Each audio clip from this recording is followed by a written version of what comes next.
Hoy quiero compartir con ustedes una pregunta de reflexión que en esta ocasión quiero dirigir en particular a las feministas, pero que sin duda es una pregunta de reflexión que podemos hacernos cualquiera en cualquier ideología que estemos militando, y sería una pregunta que deberíamos sabernos responder, porque si no sabemos simplemente estaríamos militando algo que pues no va a ningún lado, que va hacia un camino errático. La pregunta de reflexión a la que me refiero, que en esta ocasión vamos a dirigir a las feministas, es ¿cuál es el fin último del feminismo? Porque hemos visto a lo largo del tiempo, año tras año, diferentes marchas de mujeres feministas que han materializado el dolor de familias que han perdido a sus hijas, a sus hermanas, a sus compañeras en manos de la violencia,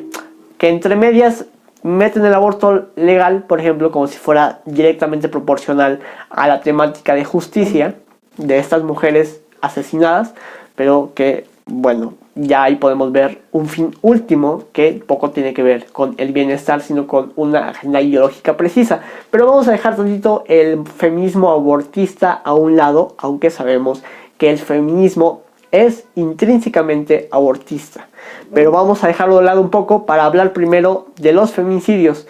y tocar un poco cuál es lo que quieren las feministas con respecto de este tema.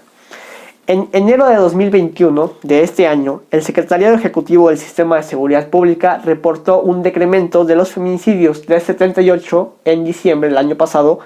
a 67 en enero de 2021. Es decir, hay un decremento. Sin embargo, en homicidios dolosos hay un incremento de 204 homicidios dolosos,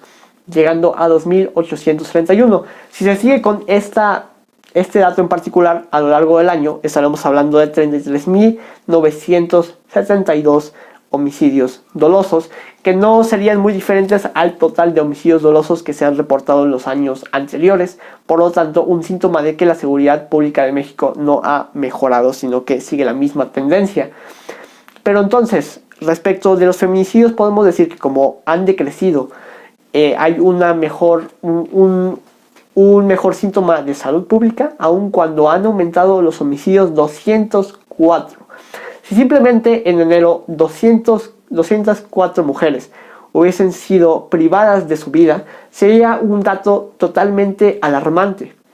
Sin embargo, cuando se trata de homicidios dolosos, en la que la mayoría podemos decir a priori que la mayoría son varones, entonces no es un síntoma alarmante. Y cabe cuestionarse por qué. Porque muchas de las mujeres que han sufrido feminicidios, también estamos hablando que viven entonces en una suerte de escenario de inestabilidad social. Un escenario de inestabilidad social que a ellas les costó la vida, pero que también a personas de su alrededor, varones y mujeres, también les está costando su pleno desenvolvimiento social, y que a lo mejor a posteriori a estos varones y mujeres también podría costarles sus vidas.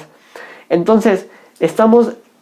generalizando todos los feminicidios a una temática de género, que también estaría invisibilizando problemáticas especiales de manera concreta al que el Estado debería estar atendiendo. Pero bueno, entonces la pregunta aquí en este caso sería: ¿este decremento de los feminicidios ya es una victoria feminista o sigue siendo una problemática? Porque claramente no podemos hacer una distinción de que 67 mujeres asesinadas son menos que los 2.831 homicidios dolosos ocurridos. No hay una equiparación en la que podríamos ponderar unas vidas por sobre de otras. Por eso precisamente estamos hablando de los feminicidios en particular, porque importan esas vidas, como también importan las 2.831 vidas restantes que también fueron privadas de su libertad, pero sin embargo a la que se les está haciendo una distinción más que nada por carácter ideológico, que en verdad por una suerte de verdadera motivación de querer hacer verdadera justicia social. Entonces, en el momento en el que, por ejemplo, si el fin último del feminismo con respecto al tema de los feminicidios sea reducirlos a cero, pero por ejemplo que se mantuviera los 2.831 homicidios dolosos, en particular de enero de 2021, estaremos hablando que entonces ya hay justicia social, porque no hay feminicidios, pero sí sigue habiendo homicidios dolosos. pero sin embargo seguimos haciendo esa distinción y seguimos haciendo estas marchas, esta clama de justicia, que no digo que las marchas y las clamas de justicia estén per se mal, pero que sin embargo están simplemente colando en el ideario público una ideología concreta como lo es el aborto, que poco tiene que ver con la clama de justicia social, y que al hacer esta distinción simplemente estamos ignorando el resto de datos de personas privadas de su libertad, que también serían a priori igual de escandaloso que las 67 mujeres privadas de su libertad en el tema de los feminicidios en concreto. Ahora bien, con respecto del aborto, por ejemplo, me gustaría recalcar un caso como lo es el de una médica, que de médica tiene poco por su ética bastante cuestionable, de nombre Aizata, que es pues líder de una red de Facebook que se llama MedProChoice, que ha sido vinculada, y esto se ha visto tiene rato,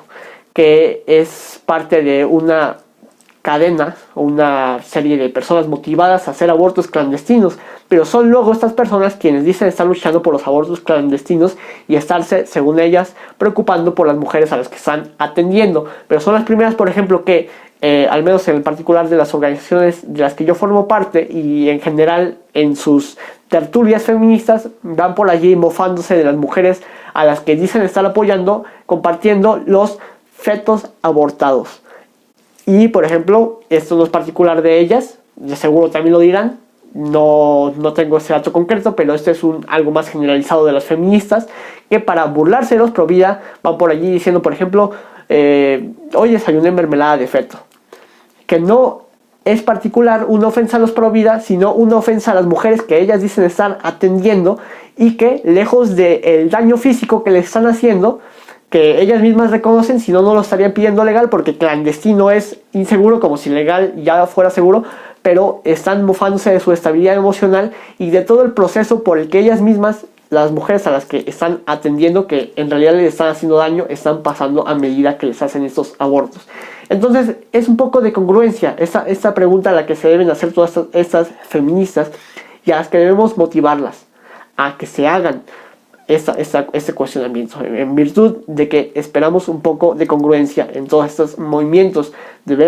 Todas estas personas, que no dudo que muchas de ellas sí estén queriendo la estabilidad de las mujeres, el bienestar de las mujeres, pero lo están haciendo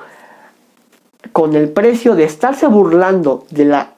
estabilidad de estas propias mujeres. Entonces no tiene el mínimo sentido y simplemente es un tema mejor de aversión, por ejemplo, en el caso de esta médica Aizata,